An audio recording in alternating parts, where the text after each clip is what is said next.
Well, it's a very good afternoon or morning to you, wherever you're listening to this podcast, whether you're listening to us live here uh, on Friday, or you might be listening to it on your favorite streaming service. Welcome to the Coaching Cafe. My name is Natalie Ashdown, back here with you with our wonderful HR specialist, Paula Jones-Hunt. Hello to you, Paula. Oh, it's a good morning here in Perth. Yes, how are you?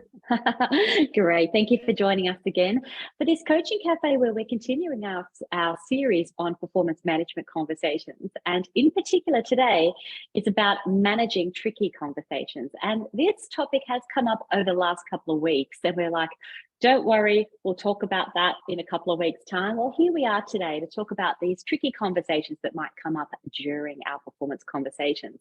But before we do that, let me acknowledge the traditional owners of the lands on which we're all meeting today and their continuing connection to the land, waters and communities of Australia.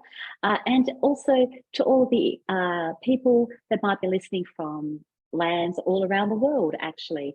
We pay our respects to you, to them, to their elders past, present and emerging. So our agenda for today, we're talking about why are these conversations so important? Why are we dedicating this series to performance management conversations? Well, the answer might be obvious, but we've got some extra research for you.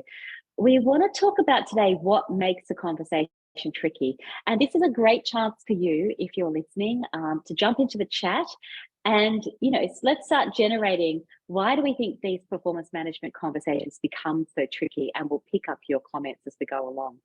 We want to share a couple of our models that we use to address trickier conversations, generate questions together. And of course, if you're new to the Coaching Cafe, welcome. We come together at this time every Friday. We also have the podcast, the streaming service where hundreds of people listen. So welcome and thank you for listening. If you're a regular, thank you. You know we love coming together, saying hi to you every Friday. And so please feel free. We have a lot of great coaches on the line. We really encourage you to jump into the chat box so we can interact with you. And yes, that's the first question we're asking. Why do performance conversations become really tricky? We'll talk about that today. We are all about having thought-provoking conversations. And of course, if you're here to collect your ICSCCE, your professional development points, available to you at the end of the session. So we'll look at that as well. So yeah, thank you. Vicky's jumped in as well already. So why are these conversations so tricky? Well, it's about managing expectations and handling people's disappointment, and that makes conversations tricky. So thank you, Vicky, for kicking off our discussion here. So let's talk about first, why are these conversations so important? I'm going to put a little slide up here for you. I'll read it out to those that are listening. Paula, I'm keen for you to jump in and give me your thoughts here. So the research suggests that traditional approaches to performance evaluations are deeply flawed and can do more harm than good. Research suggests. For example, only 14% of employees strongly agree that the reviews they receive inspire them to perform better. Only 14% strongly agree. Only 26% strongly agree that performance reviews in the first place are accurate. And only 29% of people strongly agree that they are fair. So the research suggests, this comes from Gallup, you can look it up. Not surprisingly, the result is that performance reviews actually make performance worse in about 1/3 of the time. So why are conversations so tricky? If we apply the research, it's because they don't inspire people potentially to move forward. People don't agree that they're actually accurate, and only 1/3 of people actually agree that they're fair in the first place. So you can see this already start to make things a bit more complex. Paula, I can see you nodding. What are your thoughts here? Yeah, I think a lot of the time, traditionally also, people have really focused on the process of the conversation. So filling in the form, updating the information, and spend all of their time in that space, which is actually not the part that's the most important to the employee. The part that's important to the person receiving the performance review is the conversation that you have.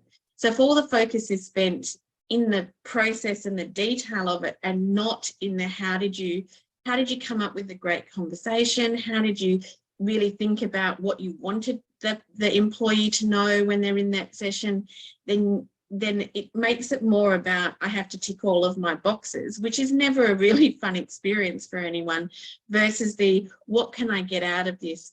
And I think also lots of people have been tainted by performance reviews that were not great.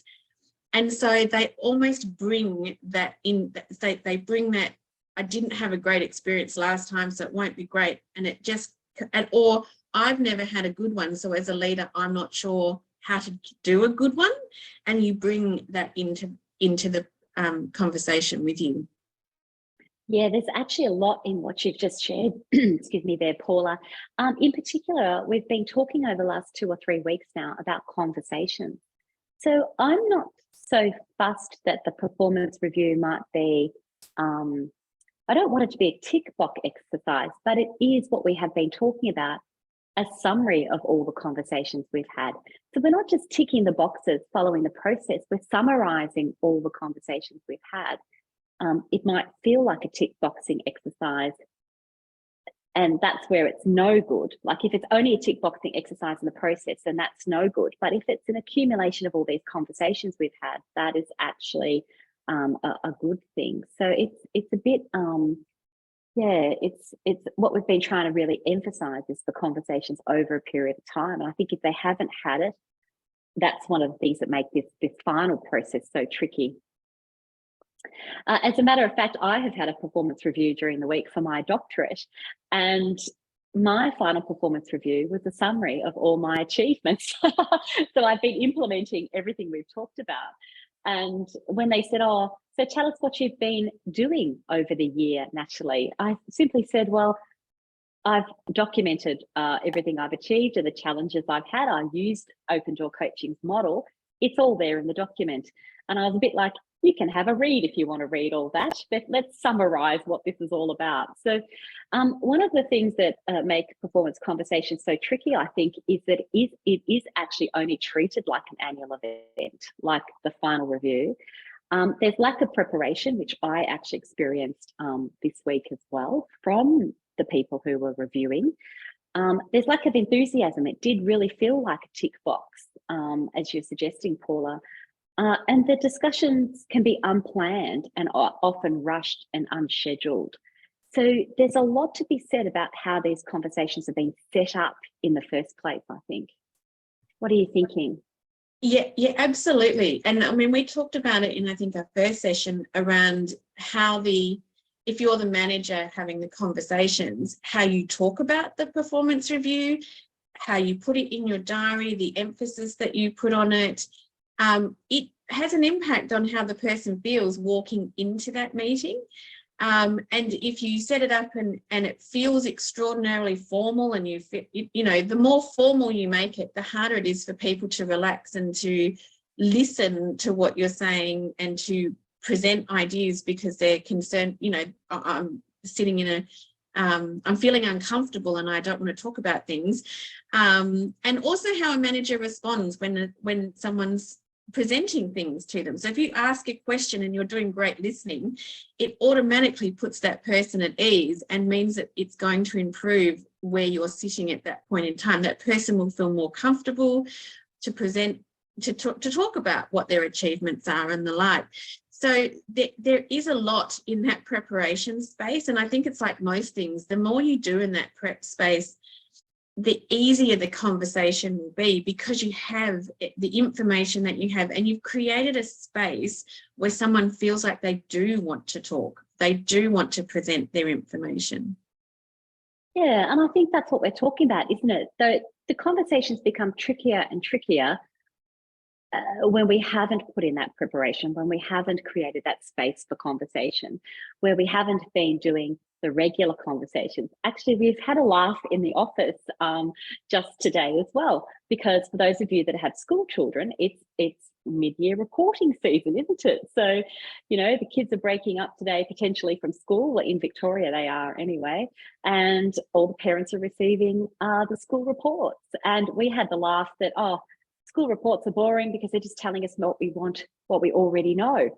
I said, well, actually, that is great. The fact that you already know how your kid is traveling, what your kid has achieved throughout the last term, and that the school report is a summary of that, and you already know, that is actually really good. That's what we've been talking about. That's actually what we want. It's those school reports where it's the first time that the parent finds out that the child is struggling or has failed something or is not doing well in a subject. If they're only finding out for the first time that this is happening during school reporting season, that's not a good thing. And I think a lot of us can relate to that, where parents find out for the first time that the kid's struggling in a subject. So that's actually not what we want. We don't want to come to the end of school term, like come to the end of the year in our workplace and find out that something wasn't right or something wasn't going right. So I think that's where all the conversations, when you think about children as well, become really tricky. This is the first time I've found out that you might be struggling with a subject, and now I've got to actually talk to you about it. Correct. So I think the application is very broad here with what we're talking about, Paula. Yes, and if I put my HR hat on for just a moment, and I have always said to my managers, under no circumstances should someone be hearing about an issue in the performance review. You've missed the spot to do that. It should have been addressed at the time there was the issue, and had have further conversations about it. And yes, it might be mentioned in the performance review, but it can't be the first time, because it needed to have been spoken about prior to that conversation.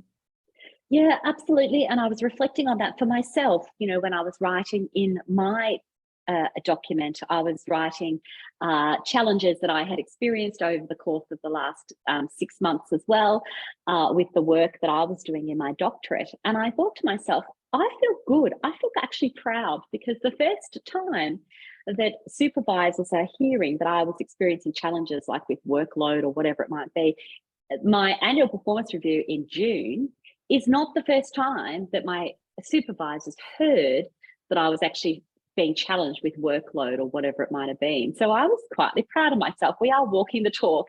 And the same thing happens with school children, and it definitely happens in our workplace as well. So we're advocating for regular conversations, a dynamic plan. We're advocating that the team member takes responsibility as well. We're advocating that we break down conversations into manageable chunks throughout the year. That encourages trust and communication, and the research suggests that's what people actually want. They want that. It engages and inspires people if we do that. So it's not just, oh, what a great idea we're coming up with. There's a lot of research now, if you go to organizations like gallup.com, that are backing up what we're suggesting. And of course that we use practical coaching frameworks as we go along, and that's what we've been talking about over the last couple of weeks as well. So that's all very great, Paula, lovely summary. Thank you for reminding us about this. Let's talk also about overraters, people who perhaps also don't care. They've checked out for some reason, or we don't want there to be surprises as well. So one of the things that we think we've talked about, as Vicky's talked about too, managing expectations, handling disappointment. This happens when people might be overrating themselves, or they think they've performed better. Again, this shouldn't be the first time that we've had this conversation, but it does cause the conversation to become a little bit more trickier.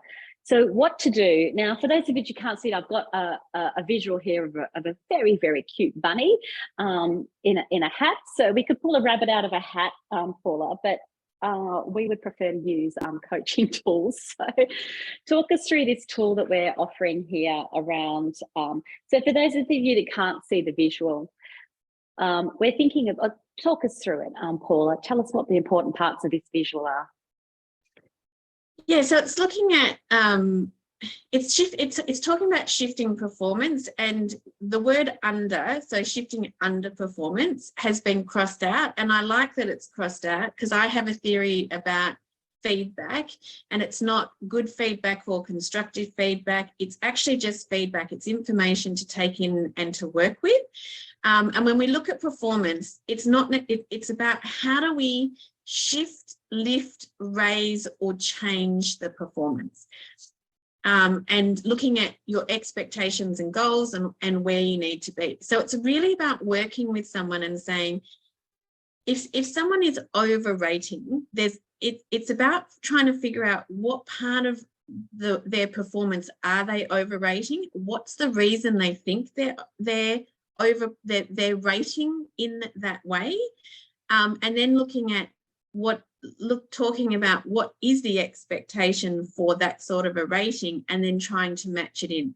So, for example, if someone is overrating their performance, you can ask them questions around, so tell me more about what your performance looks like at this level and how it relates to the level that it is. So can you give me some examples about when you feel you have overperformed in this area, or where you feel like your performance is at a higher level?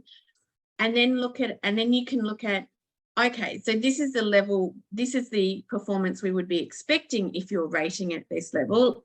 Is there any difference? What differences can you see in what the example you've given and the example that would meet that standard? So you can start bringing that reality back to, well, that it might not be at that level yet, but let's talk about how you could work on your performance to be at that level.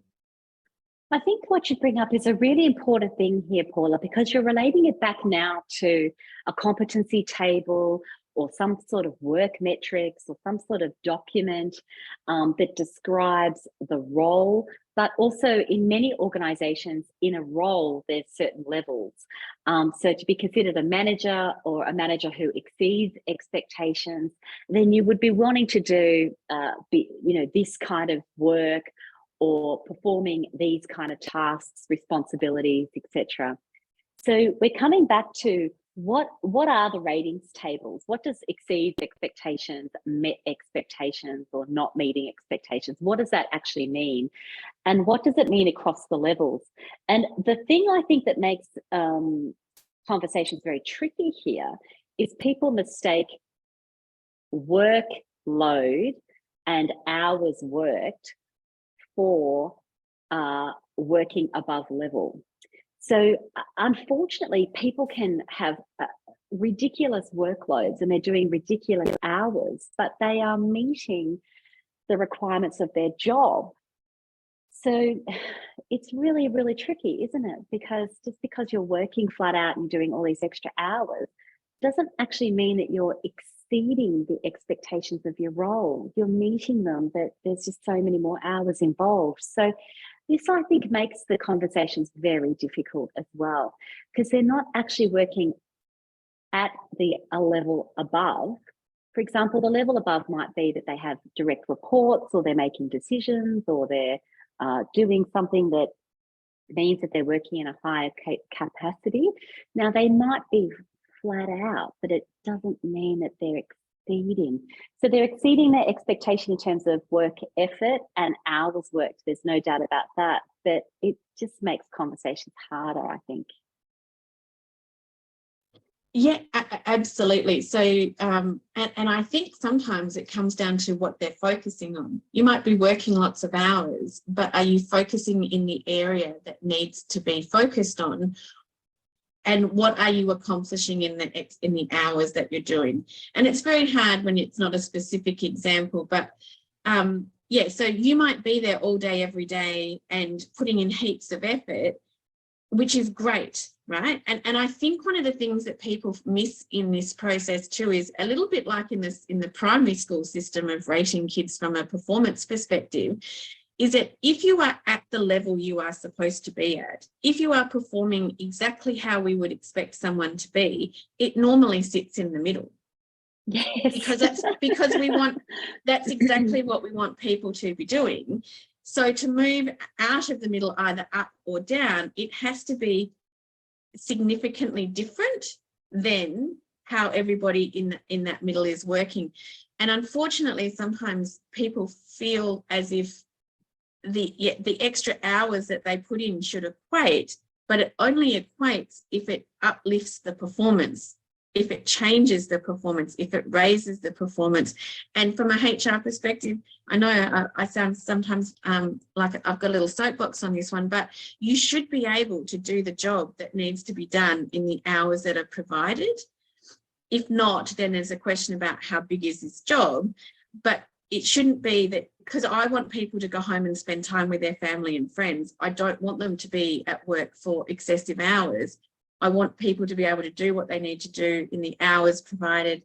And if you can't, then looking at what do I need to change so that I can? What do I need to do differently so that this will work? How do I focus my attention in the areas that I need to be focusing?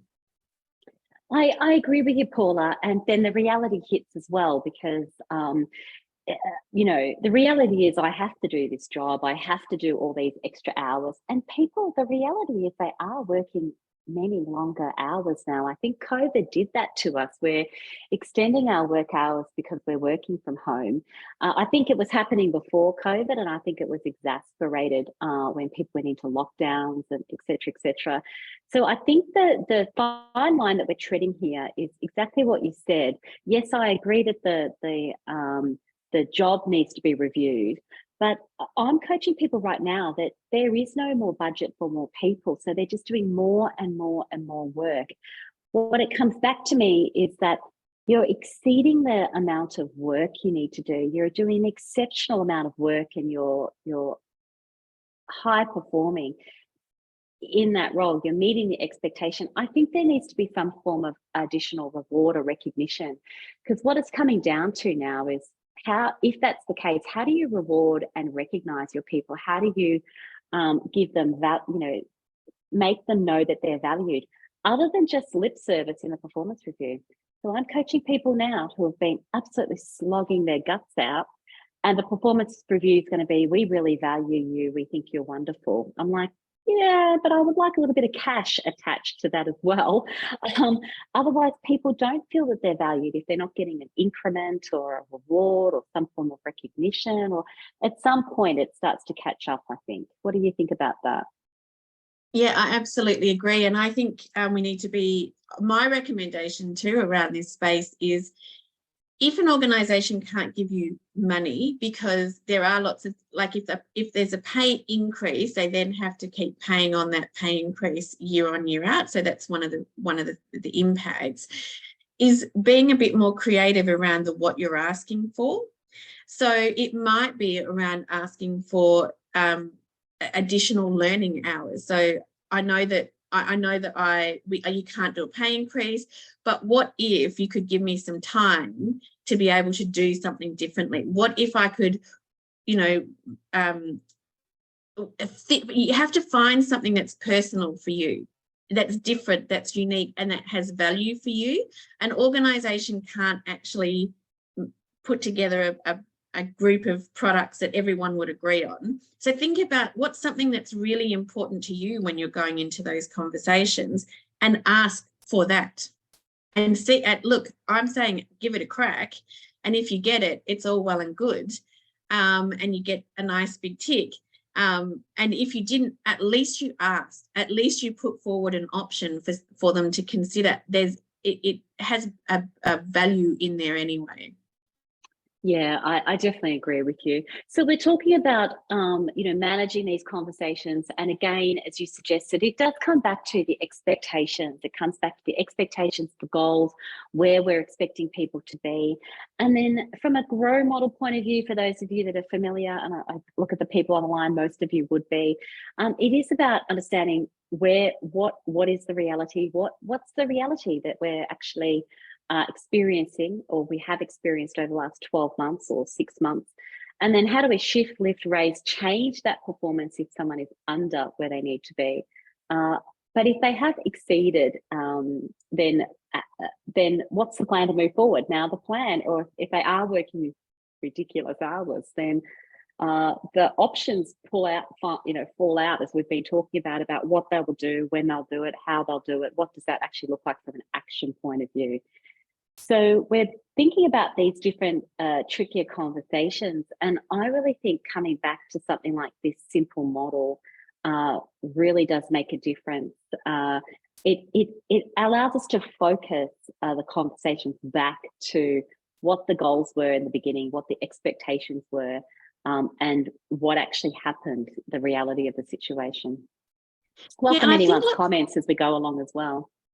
And I think, I get lots of questions around, what if it's someone who's close to retirement and they don't want to do anything, or they're not really focused on work, isn't their main thing, they just turn up and do their job. And look, these are all actually really great employees to have in your organization. Not everybody wants to be a high achiever from I need to move to the next role perspective. What you're really looking for in these conversations is, how do we leverage their strengths whilst they're here in the workplace? How do we create this a really great space for that person to come to work? So if you're close to retirement, great, no worries at all. Let's talk about, over the next year or so, what would you like to achieve before you head off to retirement, and what can we do to leverage the strengths that you have before you go? And if you're someone who comes to work on a daily basis and it's not your be all and end all and you're happy to be there, how do we create a space where you can be at your best at work? How do we create an environment that engages you whilst you are here? So it doesn't have to always be about, I want to be in my next role, I want to move forward. It's, how do we utilize and create exactly what you need at this point in time? I think it's really great, Paula. I think those questions that you're asking, again, we pause and write those down because we want people to be engaged. They're going to spend the next, even if they are in transition and thinking about retirement, their minds will be on other things, but you're still spending 8 hours for whatever time it is, 5 days a week or 4 days a week in this role. So how do you stay engaged? How do you keep that connection? How do you create a legacy? How do you go out on a high? How do you go out proud of what you've done? Or how do you ensure that you look after your health? All of these are great questions that we can be asking, so that people are not just punching the card and checking out. So I'm with you. I want people to round off their careers. Call me whatever, on a high, feeling proud or feeling, respected, or however they want to feel. So what does that mean then in terms of the conversation we're having now? And for me, it doesn't mean, well, you're finishing up this year, I'll just leave you alone. There's more that we can do here, I think, as well, across the board. So we're coming to our end of our conversation. We do have the performance conversation model, which we showed you last week, thinking about questions around proud, challenges, improvement, and the plan. Also available on our blog. Oh, by the way, if you want the visual that we've been talking about during this podcast, please go to our blog. It'll be available for you there to have a look at, as is this performance coaching model as well. So the questions you can ask during performance conversations, just to make them much more interesting, so much more engaging. And they are questions also that you can give to people to prepare for their performance conversations as well.